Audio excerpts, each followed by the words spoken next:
नमस्कार, आप देख रहे हैं इंडिया टीवी। आपके साथ मैं हूं मीनाक्षी जोशी। सुबह के 10 बज रहे हैं, वक्त हो गया है दमदार 10 का। अजीत द्विवेदी जी हमारे साथ है, सज्जन जी भी हमारे साथ स्टूडियो में मौजूद है। बहुत स्वागत आप दोनों का। आज सबसे पहले बात होगी महाराष्ट्र की एक्सक्लूसिव खबर मैं आपको देने जा रही हूं। महाराष्ट्र में एकनाथ शिंदे का ऑपरेशन टाइगर सक्सेसफुल रहा। एकनाथ शिंदे ने उद्धव ठाकरे के 8 में से 6 सांसदों को तोड़कर अपनी पार्टी में मिला भी लिया। 22 जून को ही उद्धव के 6 सांसद शिंदे सेना में शामिल हो गए। लेकिन अब इस बारे में एक नया खुलासा करने जा रही हूं। कैसे एकनाथ शिंदे ऑपरेशन टाइगर को अंजाम दे पाए, कब और कितने बजे उद्धव के सांसद दिल्ली पहुंचे, स्पीकर से उन्होंने मुलाकात की। इंडिया टीवी के पास ऑपरेशन टाइगर की एक्सक्लूसिव तस्वीर आ चुकी है। ये देखें तस्वीर। 17 जून की सुबह जब दिल्ली में उद्धव गुट के सांसद स्पीकर ओम बिरला से मिलने के लिए उनके सरकारी आवास पहुंचे, सबसे पहले एकनाथ शिंदे के बेटे और सांसद श्रीकांत शिंदे थे और महाराष्ट्र सरकार के मंत्री और शिंदे के करीबी प्रताप सरनायक ओम बिरला के सरकारी आवास पहुंचे। 17 जून की सुबह करीब 6:30 बजे उद्धव के सांसद ओमराजे निम्बालकर चार्टर्ड फ्लाइट से दिल्ली पहुंचे। लोकसभा अध्यक्ष के सामने जरूरी दस्तावेजों पर साइन किया और फिर वापस मुंबई रवाना हो गए। और इसके ठीक 3 घंटे के बाद यानी कि सुबह 9:30 बजे उद्धव के बाकी 5 सांसद संजय जाधव, संजय देशमुख, संजय दीना पाटिल, भाऊ साहेब वाकचोरे और नागेश पाटिल दिल्ली पहुंचे। लोकसभा अध्यक्ष ओम बिरला से मुलाकात की, अलग संसदीय गुट बनाने और बाद में विलय की प्रक्रिया से जुड़े हुए दस्तावेजों पर हस्ताक्षर किए गए। इस दौरान महाराष्ट्र सरकार के परिवहन मंत्री प्रताप सरनायक और सांसद श्रीकांत शिंदे भी मौजूद रहे। ये तस्वीर पहले आप देख लें, इसमें कौन कौन दिखाई दे रहे हैं। संजय दीना पाटिल, संजय देशमुख, उसके बाद नागेश पाटिल दिखाई दे रहे हैं, भाऊ साहेब वाकचोरे हैं, संजय जाधव हैं, श्रीकांत शिंदे यानी कि एकनाथ शिंदे के बेटे, वो भी इस तस्वीर में दिखाई दे रहे हैं। अब ये तस्वीर आप देखें जो लोकसभा स्पीकर ओम बिरला के साथ मुलाकात के दौरान का ये तस्वीर। इससे पहले ऑपरेशन टाइगर से जुड़ी हुई एक भी तस्वीर आपने अभी तक नहीं देखी। इंडिया टीवी पर यह एक्सक्लूसिव तस्वीर हम आपको दिखा रहे हैं।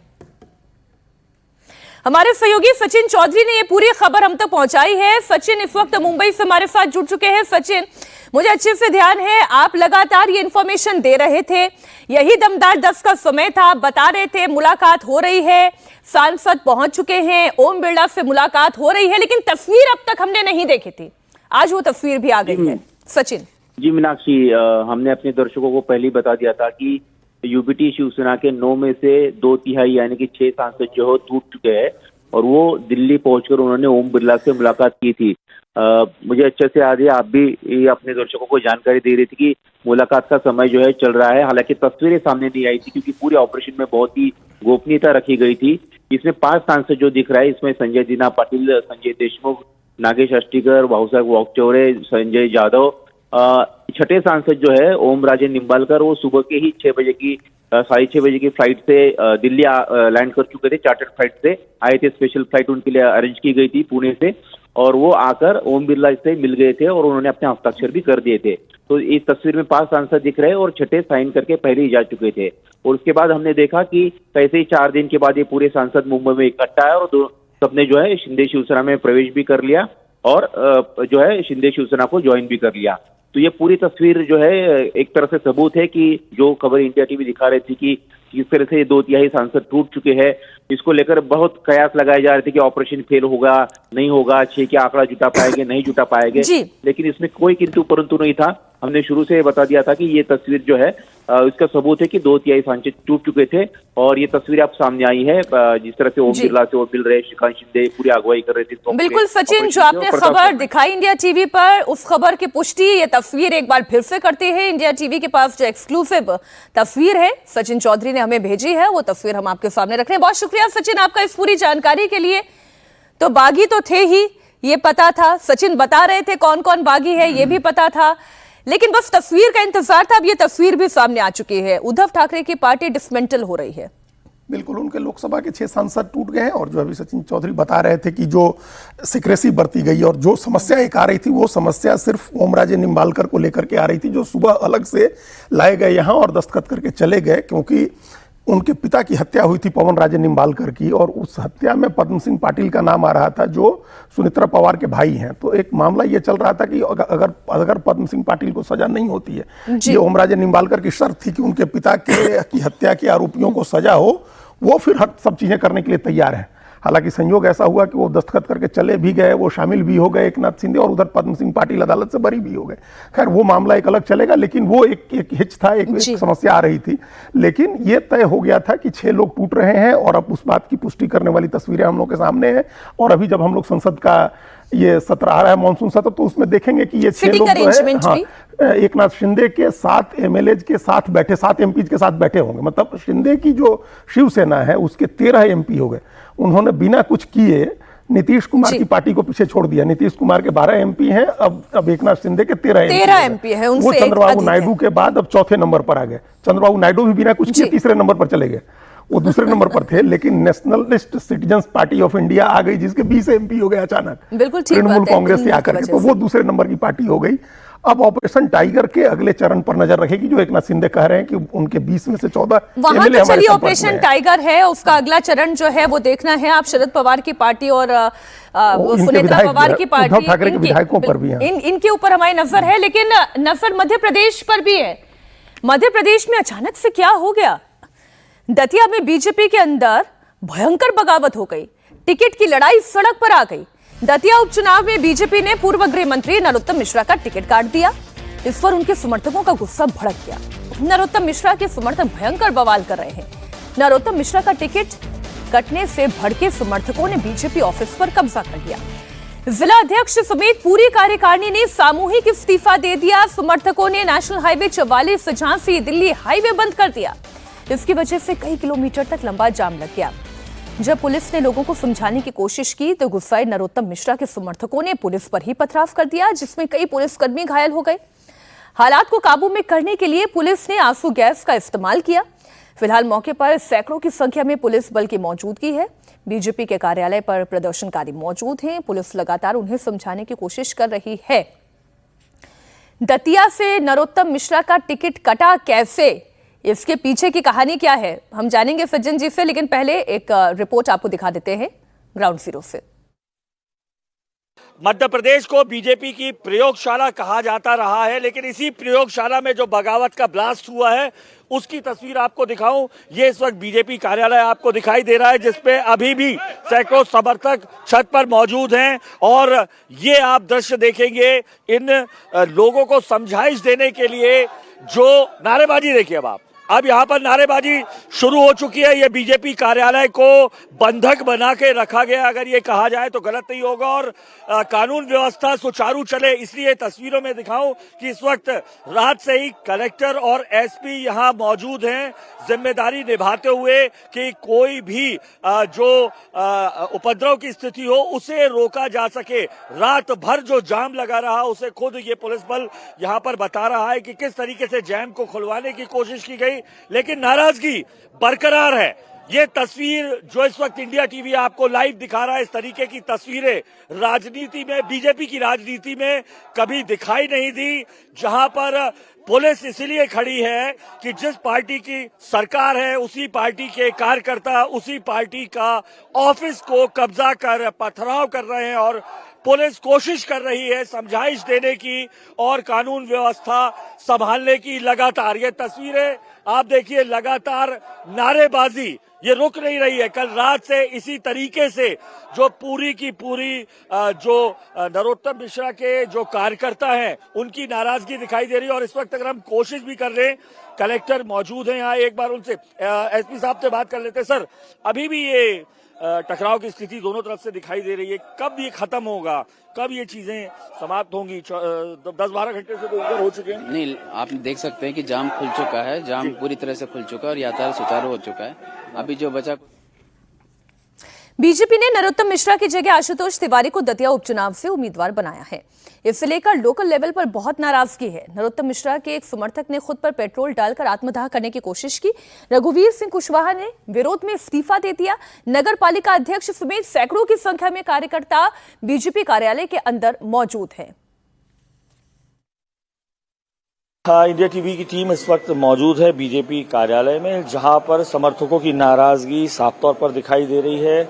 10 घंटे से ज्यादा हो चुके हैं, पूरा एक तरीके से कहा जाए बंधक है ये बीजेपी कार्यालय, तो गलत नहीं होगा। इस वक्त जिला अध्यक्ष रघुवीर जी यहां पर मौजूद है बीजेपी के, जिन्होंने त्यागपत्र समेत समस्त अपने जो पदाधिकारी हैं दे दिया। सर, नाराजगी अभी भी है?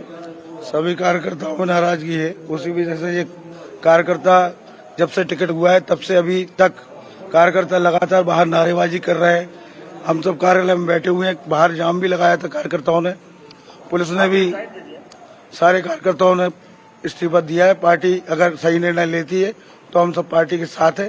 पार्टी को एक बार विचार करना चाहिए, निर्णय सही लेना चाहिए। सवाल ये उठता है कि आपने कहा पार्टी के निर्णय को आप लोग मानते हैं, शिरोधार्य करते हैं, आप जिला अध्यक्ष हैं, तो पार्टी ने अगर टिकट दे दिया तो नाराजगी फिर क्यों है किसी आशुतोष तिवारी? हम सब पार्टी के निष्ठावान कार्यकर्ता हैं, लेकिन लगातार जो कार्यकर्ता मेहनत कर रहा था उस कार्यकर्ता को उसका परिश्रम मिलना चाहिए। इस निमित्त हम सब कार्यकर्ता एकत्रित हुए हैं। ऐसे नए कार्यकर्ता को थोपना जिसका यहाँ इस क्षेत्र में अस्तित्व नहीं है, इसलिए ये कार्यकर्ताओं में नाराजगी है। टिकट कमजोर प्रत्याशी को दिया गया है, अगर वो प्रत्याशी नहीं जीतता है तो हम सबकी जो है छवि धूमिल हो जाएगी। हम सब कांग्रेस की जमानत जब्त करने का प्रयास कर रहे थे कि हम सब ऐसी मेहनत करेंगे कि कांग्रेस की जमानत जब्त हो जाएगी, लेकिन वरिष्ठ नेतृत्व नरोत्तम मिश्रा खुद चुप हैं सज्जन जी, उनके समर्थक हाय तौबा मचा रहे हैं, पार्षद सुनने को तैयार नहीं, लोकल लेवल पर इस्तीफे हो रहे हैं। ये पूरी कहानी क्या है? नरोत्तम मिश्रा का टिकट क्यों कटा? देखिए, जस्टिफिकेशन जो भी हो, लेकिन कटा है केवल गुटबाजी के चक्कर में। नरोत्तम मिश्रा पिछला चुनाव लगभग 7,500 वोटों से हार गए थे दतिया से, लेकिन दतिया में आप जाएं, गांव-गांव में आप देखेंगे कि नरोत्तम मिश्रा का एक संपर्क है, उनके लोग हैं वहां पे और काफी लोकप्रिय रहे हैं। पिछली बार हार गए क्योंकि थोड़े बड़बोले हैं काफी ज्यादा। गृह मंत्री के नाते आपको याद होगा कि विकास दुबे का प्रकरण हुआ था, उससे भी इनको जोड़ा गया था, तो कंट्रोवर्सी में रहते हैं। लेकिन दतिया क्षेत्र में जाके देखें तो अभी भी हारने के बावजूद ये काफी लोकप्रिय थे। और वैसी स्थिति में क्या है कि ये वो लोग हैं जो शिवराज सिंह चौहान जब मुख्यमंत्री थे उस समय भी अपने आप को ये मानते थे कि ये लोग कंटेंडर है। तो अभी एक वो संगठन का जो एरोगेंस होता है, यहाँ की बात करें, दूसरे या बिहार की भी शायद बाद में बात करेंगे, आप देखिएगा, वो ये होता है कि आप ये दिखाना चाहते हैं कि संगठन में कोई भी ऐसा व्यक्ति है जो अपनी एक अलग से पकड़ बनाए हुए है। आप कैंडिडेट बदलिए, निश्चित तौर पे नए लोगों को मौका दीजिए, लेकिन जो नया कैंडिडेट है उसकी विश्वसनीयता क्या है? एक पैटर्न मुझे अब जो दिखाई दे रहा है, पहले कैलाश विजयवर्गीय अजीत जी कमजोर हुए, अब नरोत्तम मिश्रा को बैठा दिया गया है। इसका मतलब क्या ये है कि मोहन यादव मजबूत होते जा रहे हैं? बिल्कुल, और ये भारतीय जनता पार्टी की जो सेंट्रल लीडरशिप है उसकी तरफ से भी कहीं ना कहीं ये कोशिश हो रही है कि हम नए लीडरशिप को, नई पीढ़ी के नेताओं को आगे करें। तभी धीरे धीरे हाशिए में डाला गया। आप देखिए, कैलाश विजयवर्गीय महासचिव होते थे और वो लोकसभा चुनाव या राज्यसभा और दिल्ली में केंद्र में मंत्री या मुख्यमंत्री वगैरह के सपने देख रहे थे। उनको फिर से उनके बेटे की सीट पर विधानसभा चुनाव लड़ा करके राज्य में मंत्री बनाया गया। नरेंद्र सिंह तोमर केंद्रीय मंत्री थे, उनको यहां से भेज करके वहां विधानसभा चुनाव लड़ाया गया, स्पीकर बना दिए गए। प्रहलाद पटेल यहां से भेज दिए गए, और उन सब के, प्रहलाद पटेल हो, नरेंद्र सिंह तोमर हो, ये अपने नरोत्तम मिश्रा हो, कैलाश विजयवर्गीय हो, सबको किनारे आप करके और मोहन यादव को नेता बनाना चाह रहे हैं। अच्छी बात है, बनाइए नेता, नई पीढ़ी के नेता आने चाहिए, लेकिन उसके लिए पुराने तमाम नेताओं को दफनाने की जरूरत नहीं है। अभी ये बाई इलेक्शन है, इसके बाद 2 साल का कार्यकाल और बस्ता विधानसभा का। नरोत्तम मिश्रा अभी लड़ते, अगली बार आपको जो करना था सो उनके साथ करते। वो तैयारी कर रहे थे चुनाव लड़ने की, उन्होंने पर्चा खरीद लिया था। हर बार सिर्फ चौंका देना कोई बड़ी स्ट्रैटेजी नहीं होती है कि हमने चौंका दिया, किसी और को दे दिया इनकी जगह। चौंकाया तो बीजेपी ने बिहार में भी है। अब यहाँ पे जो चौंकाया है वो खबर भी आपको बता देती हूँ। हाई प्रोफाइल बांकीपुर सीट पर उपचुनाव में एक नया ट्विस्ट आया है। इस सीट से बीजेपी उम्मीदवार अभिषेक कुमार के चुनाव लड़ने से इनकार करने के बाद पार्टी ने नीरज कुमार सिन्हा को बांकीपुर सीट से उम्मीदवार घोषित कर दिया। अभिषेक कुमार ने बीजेपी के प्रदेश अध्यक्ष को बताया कि 2 व्यक्तिगत कारणों से चुनाव नहीं लड़ेंगे, लेकिन इसकी इनसाइड स्टोरी कुछ और है, वो इंडिया टीवी आपको दे रहा है। सूत्रों के मुताबिक अभिषेक कुमार के पिता रविंद्र प्रसाद चारा घोटाले में दोषी थे। अभिषेक कुमार के पिता Ravindra Prasad Sinha messrs Magadh chemicals corporation नाम की कंपनी में मैनेजर थे।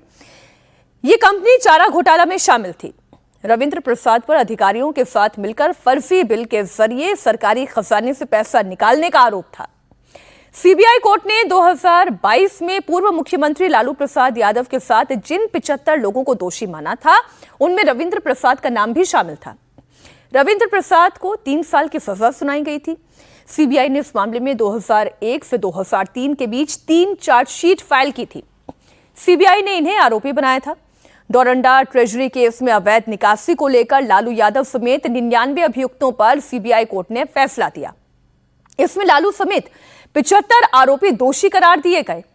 इनमें अभिषेक के पिता रविंद्र प्रसाद भी शामिल थे। उन पर 50,000 रुपए का जुर्माना लगाया गया था। इसके अलावा साहिबगंज कोषागार मामले में भी रविंद्र प्रसाद को सजा हुई थी। इस मामले में 2012 में सजा सुनाई गई थी।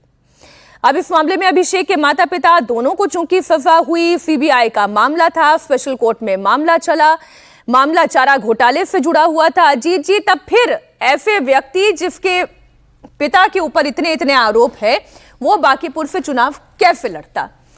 देखिए, ये तो एक जो अभी कह रहे थे ना सज्जन जी की, जो सत्ता का एरोगेंस होता है, संगठन का एक जो कि हम सबसे मजबूत हैं और हम जिसको चाहेंगे उसको चुनाव लड़ा देंगे और वो चुनाव जीत जाएगा, उसमें कई चीजें आप अनजाने में भी आप लैग करते हैं। जैसे ड्यू डिलीजेंस नहीं किया जाता है, बैकग्राउंड चेक नहीं किया जाता है।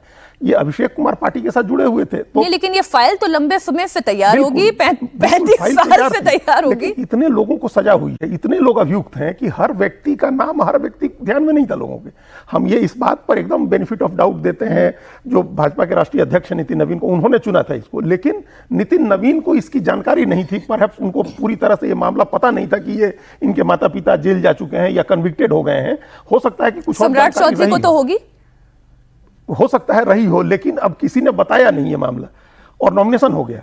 देखिए, आनंद फानंद में नॉमिनेशन हुआ, सम्राट चौधरी नॉमिनेशन कराने गए अभिषेक कुमार का, तो ये एक बड़ा सेटबैक है। और हम इसकी तुलना करते हैं जिस तरह से इसी तरह का बाई इलेक्शन था तरारी में और प्रशांत किशोर ने लेफ्टिनेंट जनरल एसके सिंह को टिकट दे दिया था जो वहां के मतदाता ही नहीं थे, और बाद में उनका नॉमिनेशन वापस लेना पड़ा और वो एक बड़ा पहला सेटबैक था प्रशांत किशोर का। ये उस तरह का सेटबैक हम बीजेपी के लिए कह सकते हैं कि आपने बिना ड्यू डिलीजेंस किए एक ऐसे व्यक्ति को, चारा घोटाला वो केस है जिसके दम पर लालू यादव की सरकार को हटाया गया है बिहार में।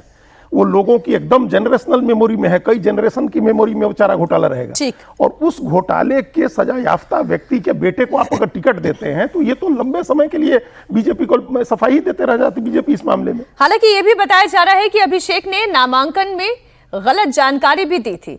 उन्होंने पढ़ाई से जुड़ी हुई कुछ जानकारियां छिपाई थी। अभिषेक ने नॉमिनेशन में खुद को 10वीं पास बताया था, लेकिन उनके रिजल्ट में भी गड़बड़ियां पाई गई हैं। ऐसे में भी उनके नॉमिनेशन के रद्द होने की संभावना हो सकती थी, इसलिए बीजेपी ने कोई रिस्क न लेते हुए नामांकन वापस करवाने का फैसला किया है। विनम्रता के साथ आपको आग्रह करना चाहता हूं कि मैं पारिवारिक कारण से विधानसभा उपचुनाव लड़ने में असमर्थ हूं। मैं एक कार्यकर्ता के नाते निष्ठापूर्वक सेवा देते रहूंगा। अभी तो अचानक मैं तो अपने बूथ पर पर्ची बांट रहा था, अचानक फ़ोन आया कि आपका नाम चल रहा है, तो लेकिन हम उतना नहीं, लेकिन यहाँ से फ़ोन आया तो हम बुलाहट हुआ तो मैं आया। तो मैं ऐसा देख रहा हूँ कि मुझे एक बूथ लेवल का कार्यकर्ता को भारतीय जनता पार्टी इस जगह पर पहुंचाई है। मैं तो कल्पना भी नहीं कर रहा था कि मैं यहाँ तक अभी पहुंच पाऊंगा, जो मेरा उम्र है अभी। ये दिखाता है कि कोई भी विधानसभा क्षेत्र या कोई भी लोकसभा क्षेत्र किसी का गढ़ नहीं है, किसी की जागीर नहीं है। अगर जनता खड़ी हो जाए तो बड़े से बड़े नेता का पसीना निकल सकता है। जिस बांकीपुर के बारे में कल तक भाजपा के लोग ये कह रहे थे कि हमारा इतना मजबूत किला है कि हम कुत्ता बिल्ली को भी खड़ा करेंगे तो जनता हमको वोट देगी, आज जनता के सामने एक विकल्प आ गया है, तो भाजपा को उम्मीदवार नहीं मिल रहा है। दूसरी बात, इस देश ने पिछले कुछ सालों में देखा है भाजपा के डर से दूसरे पार्टियों के उम्मीदवार भागते हैं। ईडी, सीबीआई, इनकम टैक्स, उनके डर से दूसरे पार्टियों के उम्मीदवार भागते हैं। ये दूसरे पार्टी के उम्मीदवारों को ये लोग खरीदते हैं, भगाते हैं। आज ऊपर वाले ने इनके साथ इंसाफ किया है, इनका उम्मीदवार किसी कारणवश छोड़कर भागा है मैदान। ये प्रशांत किशोर के लिए तो बड़ा अच्छा अवसर हो गया। अब नीरज कुमार वर्सेस प्रशांत किशोर। देखिए, निश्चित तौर पे हुआ। एक तो ये होगा कि जो चारा चोर हैं उनका वो आ गया है कि उसको बीजेपी ने टिकट दिया। भले ही बात यहाँ पे है ड्यू डिलीजेंस की बात अजीत जी बता रहे थे। भाई, टिकट देने से पहले आप पूरी की पूरी कैंडिडेट का आप जब बैकग्राउंड जो टिकटार्थी होते हैं, आपने देखा उनकी कई पन्नों की पूरी डिटेल में उन्हें अपना देना पड़ता है। आपकी पृष्ठभूमि क्या है, आपने क्या किया है, आपके पीछे कोई मुकदमा है, आप कभी जेल गए हैं, और सारे के सारे किस समाज से आते हैं। प्रशांत किशोर के लिए लड़ाई आसान हुई है या नहीं हुई है? प्रशांत किशोर के लिए देखिए परसेप्शन में लड़ाई आसान हो गई है, लेकिन फिर भी वो होता है ना, बिहार में अभी भी ग्रामर वही है, जातीय समीकरण पे बांकीपुर सीट जो है वो सेफ है। लेकिन एक बात बताइए कि जब चुनाव में कई बार होता है कि भले ही आप चुनाव जीत जाए, लेकिन धारणा में जो है ना, इसमें कहीं ना कहीं आपका एक फेस लॉस हुआ है निश्चित। तो जीत बीजेपी की हो सकती है, लेकिन फेस लॉस हो गया है बीजेपी निश्चित का। तौर पे हुआ है कि आपने जिस अभ्यर्थी को दिया और जिस टिकटार्थी को दूसरा दिया है, आम कार्यकर्ता के नाम पे ना तो कोई व्यक्तित्व है ना कोई पृष्ठभूमि है, आप किसी को उठा के टिकट दे रहे हैं केवल इस नाम पे कि संगठन का वहां पे आप दिखाएंगे कि संगठन जिसको चुनेगा, जिसको चुना जा रहा है उसकी पृष्ठभूमि भी तो जांच लें। ठीक है, आम भक्तों का भरोसा एक बार फिर से कायम करने के लिए लगातार ट्रस्ट बड़े एक्शन कर रहा है और कदम भी उठाए जा रहे हैं। चढ़ावा चोरी का खुलासा होने के बाद से राम मंदिर की व्यवस्था पूरी तरह बदलने जा रही है। बड़ी खबर आपको दे दें, आज से राम मंदिर ट्रस्ट की सीईओ के चयन की प्रक्रिया शुरू होने जा रही है। सीईओ की सिलेक्शन के लिए बनाई गई 3 मेंबर्स की कमेटी की आज दिल्ली में पहली बैठक होगी। ये meeting retired justice Pramod Kohli के घर पर होगी।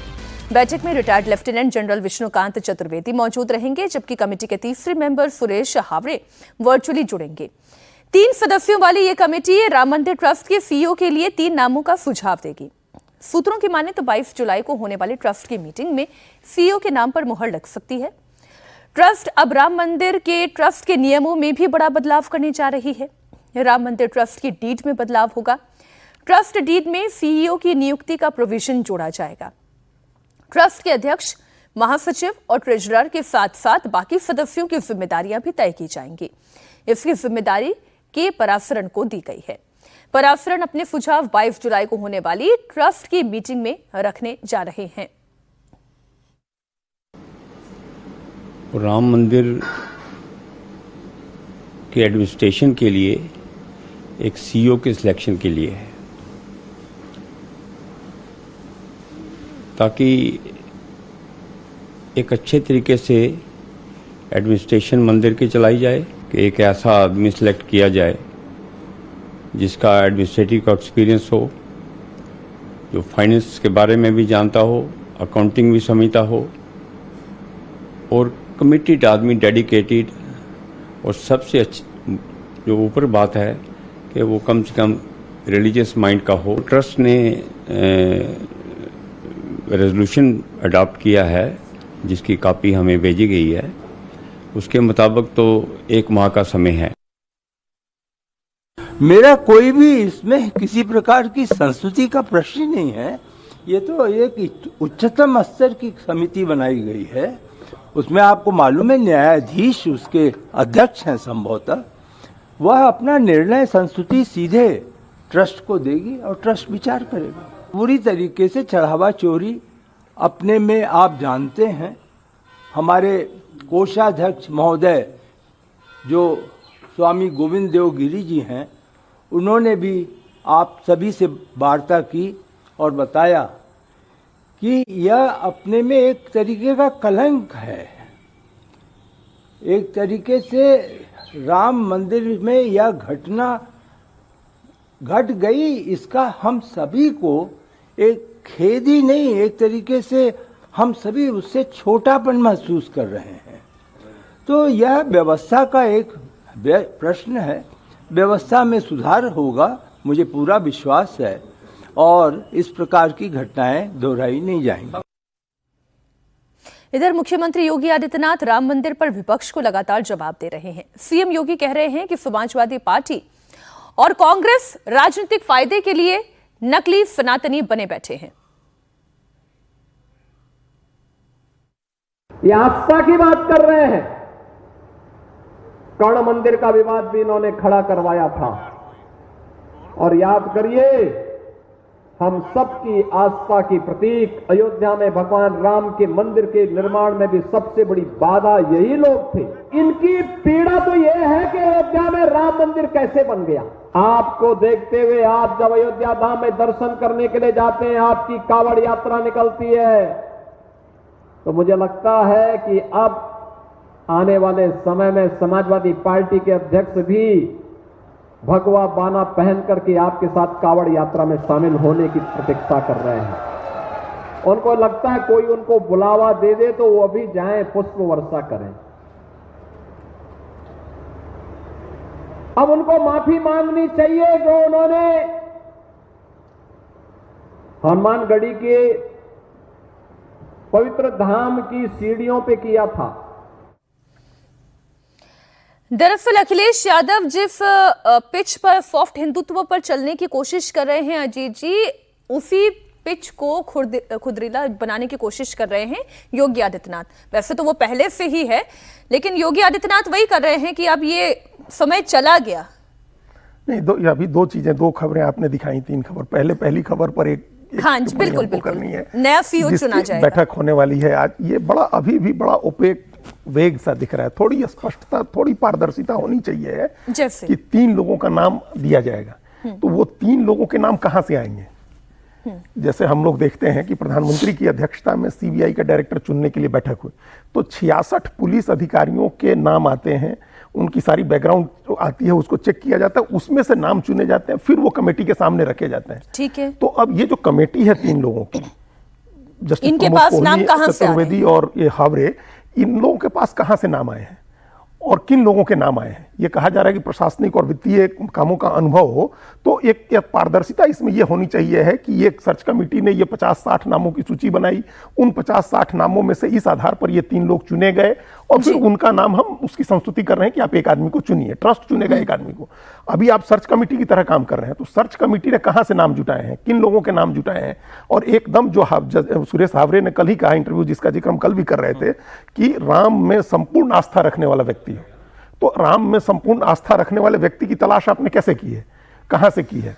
तो ये थोड़ी स्पष्टता, मतलब मैं इसको और वो करती हूँ कि संघ नाम भेज रहा है, बीएचपी नाम भेज रहा है, या ट्रस्ट में साधु संतों की टीम में से कोई नाम भेजे गए हैं, ये क्लैरिटी तो नहीं है। यही कहना था कि साधु संत भेज रहे हैं, मतलब फिर आगे कोई गड़बड़ी नहीं हो, कोई ऐसा चेहरा ना आ जाए जिसको लेकर के 10 तरह के सवाल उठने लगे, तो वो नहीं होना चाहिए है। तो ये थोड़ी स्पष्टता, पारदर्शिता होती, क्योंकि ये सारे काम भक्तों का विश्वास, उनकी आस्था बहाली के लिए हो रहा है, तो ये उस तरह से होना चाहिए कि इसमें पारदर्शिता हो। अच्छी बात है, ये हो रहा है। अब जो दूसरी बात है जिस पर हम लोग, अखिलेश यादव वाला मामला है, ये हम लोग लगातार इस पर चर्चा कर रहे हैं। देखिए अभी जो खबरें आप दिखा रही हैं, आपके ग्राफिक्स में चीजें आ रही हैं कि वो कन्नौज में मंदिरों में लाइटिंग करवा रहे हैं अपने सांसद निधि के फंड से। अखिलेश यादव हाँ। वो गौ माता को राष्ट्रमाता का दर्जा देने की जो स्वामी अविमुक्तेश्वरानंद की मांग है, उससे समर्थन कर रहे हैं। गौ ध्वज यात्रा को समर्थन दे रहे हैं। वो अपने उन्होंने जो सैफई में मंदिर बनवा रहे हैं और उन्होंने कहा कि मंदिर पूर्ण हो जाएगा तो हम अयोध्या दर्शन करने जाएंगे। तो ये कोई हैरानी नहीं होगी जो योगी आदित्यनाथ जी ने कहा कि एक दिन वो भगवा पहन के और कांवड़ लेके चल दें। तो अब ये क्या वही बाकी है। अब उनको मुसलमान का टिकट देखिएगा इस बार कितना कम होगा, यादव का टिकट देखिएगा कितना कम होगा। लोकसभा चुनाव में उन्होंने सिर्फ 5 यादव लड़ाए थे 80 में से, तो वो यादव भी कम करेंगे, गैर यादव पिछड़ा पर फोकस रहेगा, मुसलमान भी कम करेंगे, दलित पर फोकस होगा। 100 टिकट वो देने जा रहे हैं दलित और एसटी को। 84 सीटें दलित के लिए आरक्षित हैं। उन्होंने कहा कि 14 और देंगे, हम जनरल कॉन्स्टिट्यूएंसी से लड़ाएंगे। तो सारा फोकस जो है गैर यादव पिछड़ा दलित पर है। मुसलमान तो ठीक है, वैसे नाम के लिए इन्होंने रखा है, और जरूरत हुई तो जरूर यात्रा करेंगे, भगवा पहन के कांवड़ लेके जाना होगा तो जाना हुआ तो वो भी करेंगे। आइए बात पंजाब की कर लेते हैं। पंजाब में भी आखिरकार चन्नी और बघेल बैठक हुई। पंजाब कांग्रेस की बैठक पर आज सबकी नजर है, क्योंकि आज पहली बार चन्नी गुट सशर्त कांग्रेस प्रभारी भूपेश बघेल के साथ बैठक करने वाला है। यह बैठक कांग्रेस मुख्यालय में नहीं बल्कि चन्नी गुट के विधायक राणा गुरजीत के घर पर होगी। बैठक में यह भी शर्त रखी गई है कि प्रदेश अध्यक्ष राजा वड़िंग शामिल नहीं होंगे। बताया जा रहा है कि बैठक चन्नी गुट के करीब 50 नेता शामिल होंगे, अपना पक्ष कांग्रेस प्रभारी भूपेश बघेल के सामने रखेंगे। चन्नी गुट राजा वड़िंग को प्रदेश अध्यक्ष बनाने की मांग कर रहा है, तो वहीं प्रदेश अध्यक्ष राजा वड़िंग कह रहे हैं कि पार्टी में सब ऑल इज वेल है। खबर आ रही कि उन्होंने दो शर्तें रखी हैं। एक तो यहाँ पर 15 सेक्टर में कांग्रेस ऑफिस में बैठक नहीं होगी, और दूसरा उस बैठक के अंदर राजा वड़िंग मौजूद नहीं होंगे। मेरे को नहीं पता, शायद इंडिया टीवी को किसी ने बताया हो, लेकिन मेरे को नहीं पता ऐसी शर्तें रखी हैं। और नेचुरली यार, जब उनकी कोई मेरे से अलग बात है तो नेचुरली वो मेरे से अलग करेंगे। क्या हो जाएगा मोरिंडा में भी। तो ऐसा हो सकता है कि उसमें जब मैं बैठूंगा तो मैं मतलब कि बैठना ही नहीं चाहिए मेरे को लगता है कि पहले वो भूपेश बघेल साहब से बात करेंगे, फिर हम लोग बैठ के बात कर लेंगे। चन्नी आएंगे उसमें? यार अब चन्नी साहब से पूछिए, पर मेरे को खबर है कि आएंगे। सुना तो यही है, बाकी पता नहीं है। दरअसल पंजाब कांग्रेस में ये कलह 1 जुलाई से शुरू हुई, जब कांग्रेस आला कमान ने राजा वड़िंग को प्रदेश अध्यक्ष और पूर्व मुख्यमंत्री चरणजीत चन्नी को कैंपेन कमेटी का चेयरमैन बनाया। इसके बाद चन्नी गुट ने आपत्ति जताते हुए राजा वड़िंग के नेतृत्व पर सवाल उठाए। सांसद सुखजिंदर रंधावा भी चन्नी गुट के साथ हैं और वो भी राजा वड़िंग पर सवाल उठा रहे हैं। इस बात का राजा वड़िंग जी को उनको कहना, भाई मैं तो तेरे साथ कभी रूठा ही नहीं, तेरे साथ तो एक ही था रंधावा। ये अपने में देख के रंधावा क्यों रूठ गया। आज उसको जहां बैठे होना चाहिए था मेरे साथ। मैं सीनियर भी हूं उससे, उसका सपोर्टर भी हूं। गर्मा गर्मी जहाँ थोड़ा गिले शिकवे पार्टियों में होते रहते हैं, और हमारी पार्टी इंटरनल डेमोक्रेसी देती है ये बात कि अपनी बात रखो और अपनी बात रख के उस पर फिर बातचीत रखो। तो मेरे को नहीं लगता कि ऐसे कोई मतभेद हैं कि जो हमारे ठीक नहीं हो सकते। ऑलरेडी सबसे बातचीत होती है, वो बोलते हैं यार चलो इकट्ठे बैठ के बात करेंगे, वो इकट्ठे हैं हम इकट्ठे हैं। तो ऐसा कुछ नहीं है कि जो ठीक नहीं हो सकता है। अब ये पंजाब कांग्रेस में जो गुटबाजी चल रही है सज्जन जी, ये क्या गुल खिलाएगी? क्योंकि राजा वड़िंग भले ये कहते हैं कि मुझे नहीं पता कौन सी शर्तें हैं नहीं है, चन्नी बिना शर्त के भूपेश बघेल के मिल ही नहीं सकते। नहीं, ये देखिए, ये जो वार्ता हो रही है ये और ज्यादा वहां पे परेशानी बढ़ाने वाली वार्ता है। या तो शीर्ष नेतृत्व ये तय करता कि चरणजीत सिंह चन्नी को बिल्कुल इग्नोर कर देता, क्योंकि वो तो रेबेलियस मोड में है। तो अभी तरीका क्या है भाई, जब हाईकमान ने फैसला ले लिया है और उसमें भी आपकी पृष्ठभूमि है कि आप डिलीवर नहीं कर पाए हैं, मुख्यमंत्री रहते हुए खुद अपनी दोनों सीटें हार गए हैं, उसके बाद से आप रेबेलियन ऐसे कर रहे हैं कि आप सबसे कंटेंडर है, पार्टी को आपने सींचा है, संवारा है। तो वैसी स्थिति में सीधी सी इसकी तरीका ये होनी चाहिए थी कि आप उसे बिल्कुल इग्नोर कर दें कि छोड़ के जाना है तो आप जाएं, नहीं जाना है नहीं जाए। यहां पे स्थिति क्या हो रही कि आप उनको बुला के और प्रदेश अध्यक्ष को नहीं बुला के आप संगठन का मजाक उड़ा रहे हैं। आप बताइए, एक रेबेलियन को बुलाया जा रहा है प्रभारी के द्वारा और उसमें प्रदेश अध्यक्ष को बुलाया नहीं जा रहा, और प्रदेश अध्यक्ष इसको खुल के कह भी रहा है कि मुझे तो कोई जानकारी नहीं है। तो ये और भी जो मामला है ये अपने समस्या के मकर जाल में उलझता जा रहा है, ये और भी गहराएगा। इसमें सबसे बढ़िया तरीका ये था कि जो रेबेलियस थे, हाईकमान का फैसला हो गया, आपकी असहमति थी, पार्टी के अंदर रखे, आप खुल के रेबेल कर रहे हैं और उसके बाद आप बार्गेनिंग भी करना चाह रहे हैं उसमें जो है, तो पूरी की पूरी लेजिटिमेसी अपने ही प्रदेश अध्यक्ष को छोटा दिखा दिया। निश्चित तौर पे लेजिटिमेसी क्राइसिस इसी तरीके से बनती है।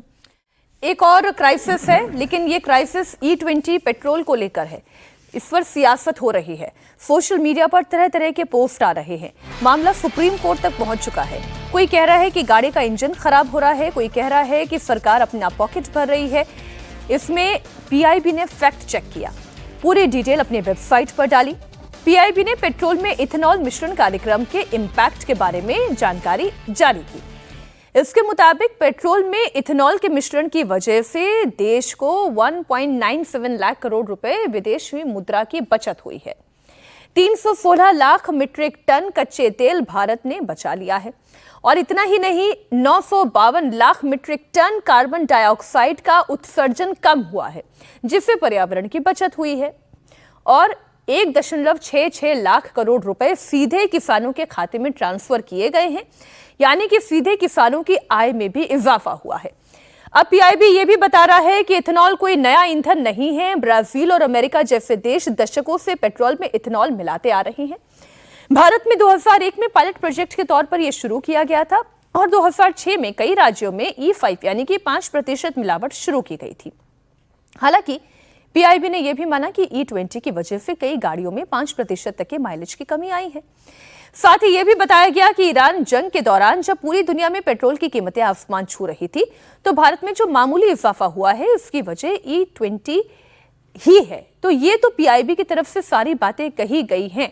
अब जो हाईलाइट करने वाली बात है वो ये है अजीत जी, ये सारी बातों को सही मानते हुए अगर हमारा इंजन इस E20 इथेनॉल मिक्स पेट्रोल को अगर सपोर्ट नहीं कर रहा है, तब तो कार कंपनी से बात करें, इंजन को उसके अनुरूप तैयार करें। बिल्कुल, असली बात यही है, किसी को इथेनॉल के मिश्रण से समस्या नहीं है। समस्या यह है कि आपने बाध्य किया है हर व्यक्ति को कि आपको यही खरीदना है, ये समस्या है जी। अभी कल भी जो पेट्रोलियम मिनिस्ट्री ने कहा कि आपको यही खरीदना होगा, हम इसके लिए अभी तैयार नहीं है कि हम E20 या E5 पेट्रोल भेजें या अलग अलग ग्रेड के पेट्रोल देश भर के पेट्रोल पंप्स में भेजें। हमारे पास लॉजिस्टिक्स नहीं है, आपको यही खरीदना होगा, एक बात। दूसरी, हम इसकी कीमतों में कोई कमी नहीं करेंगे। तो ये आप जो कह रहे हैं आप एक तरह से डिक्टेट कर रहे हैं जनता को कि हम आपको जो देंगे वही आपको लेना है, चाहे आपकी गाड़ी का इंजन इसको सपोर्ट करता हो या नहीं करता हो। नहीं तो ये क्या ये पेट्रोलियम मंत्रालय कार बनाने वाली कंपनी से भी बात कर रहा है या नहीं कर रहा है? असली सवाल यही है कि भाई जब 2001 से ये प्रोसेस चल रहा है, 2006 में जब 5% मिश्रण शुरू हुआ, आपने जब 20% मिश्रण करने का 5 साल का लक्ष्य रखा और आपने उसको 5 साल पहले ही पूरा कर लिया। आपने 6 साल या 10 साल का लक्ष्य रखा था, 5 साल पहले पूरा हो गया, 30 का था और 25 में पूरा हो गया। 100% पेट्रोल पंप पर आप E20 पेट्रोल बेचने लगे। तो इसी हिसाब से जो ऑटोमोबाइल कंपनियां हैं उनको तैयार करना था कि आप अपनी गाड़ियों के इंजन भी 2025 तक जो तमाम गाड़ियां हैं आप उसका इंजन E20 पेट्रोल के लिए तैयार कर दीजिए। वो आपने नहीं किया। 2000 ये सारी समस्या जो आ रही है वो 2023 से पहले की गाड़ियों के इंजन के साथ आ रही है। आप अभी बाद वालों के साथ नहीं आ रहे। तो पुराने जो गाड़ियां हैं उनको कम से कम ऑप्शन दीजिए कि वो उनकी गाड़ी या तो आप इंजन उनको मॉडिफाई कराइए। सारी कंपनियों को कहिए कि इनका इंजन मॉडिफाई करें। कल एक खबर आई है, नितिन गडकरी ने कहा कि उनके कंपनियों को कहा गया कि उनके पुर्जे आप फ्री बदलेंगे जिनमें खराबी आ रही है, लेकिन वो पुर्जे नहीं बदले, वो वॉशर्स बदले जाएंगे जो सिर्फ प्लास्टिक के पार्ट है, छोटे छोटे 1-2 वॉशर्स बदले जाएंगे। सारे इंजन पर जो असर हो रहा है वो नहीं बदला जाएगा। आप माइलेज 5% कम हो गया, कीमतें कम हुई नहीं, आपने इथेनॉल मिश्रित कर दिया, उसे कीमत थोड़े कम हो गई है। कीमत तो अभी बिहार में 113 रुपए और दिल्ली में 102 रुपए लीटर पेट्रोल बिक रहा है, तो कीमत थोड़े कम हो गई है। और इसमें एक और बात देखिए, इसमें क्या विपक्ष का कोई नैरेटिव भी है? नहीं, विपक्ष की नैरेटिव तो हर क्राइसिस में चाहेगा नैरेटिव बने, लेकिन देखिए यहाँ पे सरकार की चिंता होनी चाहिए जो कार के जो उपभोक्ता हैं, कंज्यूमर हैं, उनका क्या एक्सपीरियंस है। अब आप स्टेक होल्डर्स की बात कर रहे हैं, स्टेक होल्डर आपका जो कॉमन यूज कर रहा है उसको, आम जनता को भी तो आप मानेंगे ना। अब ये सारा पीआईबी का जो ज्ञान है ये पहले क्यों नहीं आया? आप लोगों को बताते कि पहले हम ये करने जा रहे हैं। तो ये होता है ना कि जनता को आप इन्फेंटलाइज करें और खुद हेडमास्टर की तरह ज्ञान देना शुरू कर दें। वैसी स्थिति में हो, इसमें सबसे बड़ी लोगों के आक्रोश का कारण यह है कि जब समस्या आई है, लोगों ने शिकायतें की है, तब आप ये सारा का सारा इसका फायदा गिना रहे हैं। ये इससे जिसका घाटा 5% हो, 10% हो। मैं इस बात को ऐसे समाप्त करती हूं कि भले ही पीआईबी की तरफ से फैक्ट चेक कर लिया गया हो, बता दिया गया हो, लेकिन अभी तक इस मामले पर विवाद खत्म हो जाएगा ऐसी संभावना इसलिए नहीं है क्योंकि ऑटोमोबाइल कंपनीज ने ऐसे इंजन तैयार ही नहीं किए हैं जो E20 पेट्रोल को सपोर्ट कर सके। और जब तक ये नहीं होगा तब तक ये विवाद बरकरार रहेगा। ये विवाद उस तरह है जैसे अमेरिका और ईरान के बीच में बढ़ता हुआ टेंशन है, क्योंकि मिडिल ईस्ट में एक बार फिर से मिसाइल और ड्रोन उड़ने लगे हैं। ट्रंप ऐलान कर चुके हैं कि ईरान के साथ अब कोई सीज फायर नहीं है, ये सीज फायर खत्म हो चुका है। वो ये भी दावा कर रहे हैं कि ईरान उनके साथ डील करने के लिए बेकरार हो रहा है। ईरान और अमेरिका के बीच अगले राउंड की बातचीत होगी या नहीं, लेकिन इस पर सस्पेंस है। ट्रंप ने ईरान को एक बार फिर बड़ी धमकी दी। ट्रंप ने ईरान को सीधे सैन्य चेतावनी देते हुए दावा किया कि अगर ईरानी सरकार ने उनकी हत्या की कोशिश की तो अमेरिका की 1000 मिसाइलें पहले से ही ईरान पर निशाना साधे तैयार है। ट्रंप ने ईरान को चेतावनी देते हुए ट्रुथ पर लिखा है, अगर ईरानी सरकार दुनिया के किसी भी हिस्से से उनकी हत्या की साजिश को अंजाम देती है या ऐसा करने की कोशिश भी करती है तो अमेरिका फौरन जवाब देगा। ट्रंप ने दावा किया कि 1000 मिसाइलें पहले से ही ईरान की ओर निशाना साधे तैयार है और जरूरत पड़ने पर हजारों मिसाइलें फौरन तैनात की जाएंगी। ट्रंप ने आगे ये कहा है कि अमेरिकी सेना को पहले ही आदेश दिए जा चुके हैं और जरूरत पड़ने पर ईरान के हर हिस्से को पूरी तरह से तबाह करने की क्षमता उनके पास है। ये जो डेथ टू ईरान वाली बात है, ट्रंप ने कौन सी नई बात कही है? वही तो, इसमें कोई नई बात नहीं कही है, बल्कि हर दिन अपने को बहुत दयनीय बनाते जा रहे हैं डोनाल्ड ट्रंप। दुनिया के सुपर पावर का जो सबसे बड़ा व्यक्ति है, मतलब जिसको मानते हैं कि फ्री वर्ल्ड का सबसे बड़ा नेता, वो अपने आप अपना मजाक बना रहा है, अपने को दयनीय दिखा रहा है। जब आपकी हत्या हो जाएगी, आपकी हत्या की कोशिश होगी, आपका सीक्रेट सर्विस, आपका CIA, आपका FBI, आपके पास 27 जो जासूसी एजेंसी, वो सब क्या कर रहे होंगे कि आपको नहीं सब फेल हो जाएंगे और ईरान कामयाब हो जाएगा। तो ये कह के आप एक जो सहानुभूति अपने ही लोगों की हासिल करने की कोशिश कर रहे हैं या ईरान को विलेन बनाने की कोशिश कर रहे हैं, इसमें कुछ भी नया नहीं, उल्टे आप और दयनीय होते जा रहे हैं, पैथेटिक होते जा रहे हैं। अब रही बात, ये हमको इस पूरे मामले में सिर्फ एक बात समझ में आ रही है मीनाक्षी जी, कि ये जो MOU हुआ था 17 जून को, ट्रंप उससे निकलने को बेकरार थे क्योंकि उसमें ऐसी बातें थी जिसमें उनको लग रहा था कि हमारी हार हुई है।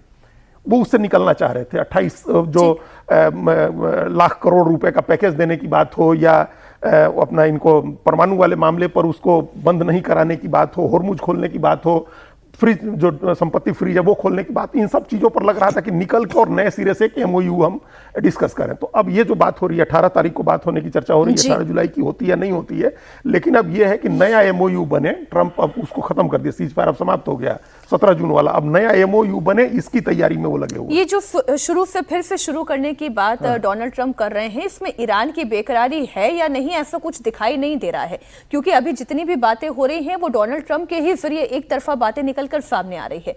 ट्रंप की धमकी के बीच अमेरिकी फौज ने ईरान की घेराबंदी तेज की है। बड़ी खबर आपको दे दें, अमेरिका का aircraft carrier George H.W. Bush Iran के बिल्कुल पास पहुंच चुका है। ये नई सैटेलाइट तस्वीरें हैं जो आपके सामने हम रख रहे हैं। इसके मुताबिक aircraft carrier George H.W. Bush Oman की खाड़ी पहुंच चुका है। अब ये जंगी बेड़ा ईरान की मिसाइल रेंज के अंदर है। USS George H.W. बुश के आने से ओमान की खाड़ी में इस समय अमेरिका के 2 एयरक्राफ्ट तैनात हो चुके हैं। यानी अब ईरान पर नए राउंड का हमला कभी भी शुरू हो सकता है। सचिन जी, इसका मतलब तो फिर यही है कि हॉर्मुज़ स्ट्रेट एक बार फिर बंद होने जा रहा है, जो थोड़ी बहुत राहत मिली थी वो खत्म होने जा रही है। निश्चित तौर पे देखिए, अभी वहाँ पे एक सर्वे आया है जिसमें यह है कि जो मागा बेस इनका है उसमें 25% तो बिल्कुल है कि आपको कोई लड़ाई नहीं करनी है, लेकिन उसमें 50% ये चाहते हैं कि जो ईरान का कॉन्फ्लिक्ट है उसको क्लीन तरीके से आप फिनिश कीजिए। कहने का मतलब है कि आप मेसी नहीं छोड़ के विड्रॉ नहीं कर सकते हैं, इस बार खत्म करते हैं पूरा काम। तो वो है कि आपको क्लीन करना, और क्लीन का मतलब हर किसी को पता है कि जिस ऑब्जेक्टिव के साथ मैंने शुरुआत किया था वैसे कीजिए। तो ट्रंप के साथ सबसे बड़ा प्रेशर ये है कि हॉर्मुज के इशू पे एनरिच्ड यूरेनियम में थोड़ा वेट कर सकते हैं लोग, की बात चल रही है, इंस्पेक्शन हो रहा है। हॉर्मुज तो सीधा दिखता है ना कि ईरान जैसे ही एक उस पे कहीं भी अटैक करता है किसी कमर्शियल शिप पे, और उससे पूरी दुनिया प्रभावित होती है, और इसके लिए सीधा ट्रंप जिम्मेदार होते हैं, क्योंकि लड़ाई के पहले वो ओपन था, अब आपके कारण वो ईरान के दखलंदाजी में होंगे। वैसी और यूएस ने ये वादा भी किया था कि सबको सिक्योर रखेंगे निश्चित तौर पे। तो वैसी स्थिति में ट्रंप के पास अब ये है कि वो डेस्परेशन में उनके साथ ये है कि वो किसी भी तरीके से इस डील को फिनिश करें। अब वो दिख रहा है कि भाई ईरान के पास आपकी तरह कोई डोमेस्टिक कंपल्शन नहीं है, वहां की जो सुप्रीम लीडर्स हैं और बाकी IRGC है, उसे नहीं देखना है कि इलेक्शन में कौन जीतेगा कौन हारेगा, वो तो उन्हीं के बीच में से कोई होता है उस तरह के। वैसी स्थिति में ट्रंप की अभी सबसे बड़ी डेस्परेशन ये है कि किसी तरीके से, और ये जो अब ये भी एक डेस्परेशन का मैं और उदाहरण आपको दे देती हूं। ट्रंप ये दावा कर रहे हैं कि ईरान की तरफ से बार बार बातचीत की पेशकश की जा रही है। ईरान की तरफ से मैसेज आ रहे हैं कि वो बातचीत जारी रखना चाहता है। ट्रंप का दावा है कि उनकी तरफ से ईरान को कड़े शब्दों में बता दिया गया है कि बातचीत हो या ना हो, लेकिन ईरान के साथ अब सीज फायर नहीं होगा। ईरान के साथ सीज फायर खत्म हो चुका है, ये एक पोस्ट है। अब ये डेस्परेशन ईरान का एक्चुअली है भी या नहीं है? नहीं, हमने पहले ही कहा कि ईरान के पास कोई डोमेस्टिक कंपल्शन नहीं है। उसके बाद सबसे बड़ा बार्गेनिंग लेवरेज है हॉर्मुज, और हॉर्मुज में या तो अमेरिका एक्सट्रीम फोर्स यूज करे, जिसके लिए कि ट्रंप तैयार नहीं है, क्योंकि जैसे ही वो उसमें उलझते हैं उनकी पूरी प्रेसिडेंसी इसमें उलझ जाएगी। ईरान रेसिस्ट तो कर ही लेगा। वैसी स्थिति में ट्रंप इतनी बुरी तरीके से उलझ गए हैं कि वो चाहते हैं कि ईरान बार्गेनिंग लेवरेज ले ले और नेगोशिएशन में अपना लेवरेज लेने के लिए अमेरिका जितना अंदर इस युद्ध के जाएगा उतना बाकी उसके अलाय खाड़ी देशों के लिए मुसीबत पैदा होगी। निश्चित तौर पे, चूंकि ईरान की स्ट्रेटजी है कि वल्नरेबल पॉइंट को अटैक करो, वो सऊदी अरब, वो कुवैत, बहरीन, सबको खत्म कर देगा। सब पे, अमेरिका के ठिकानों पे, और वो बैलिस्टिक मिसाइल है उनके पास, उतना तो उनके पास है ही है, और नहीं भी होगा तो बहुत कुछ रशिया वगैरह के। इसमें देखिए सबसे ज्यादा फायदा फिर से अगर शुरू हो जाए तो रशिया को फिर से एक लीज ऑफ लाइफ मिल जा रही है, जो ऐसा लग रहा था कि अब सारा प्रेशर रशिया के ऊपर आएगा यूक्रेन मसले को लेके। तो इतना तय है कि हॉर्मुज़ स्ट्रेट पर खतरा अभी भी मंडरा रहा है। ये जंग अब यहां से एक बार फिर से तेज होती हुई दिखाई दे रही है, डिपेंडिंग अपॉन कि ट्रंप अपना अगला बयान कब देते हैं। आज दमदार 10 में इतना ही। बहुत शुक्रिया अजीत जी आपका भी, सचिन जी आपका भी हमारे साथ जुड़ने के लिए।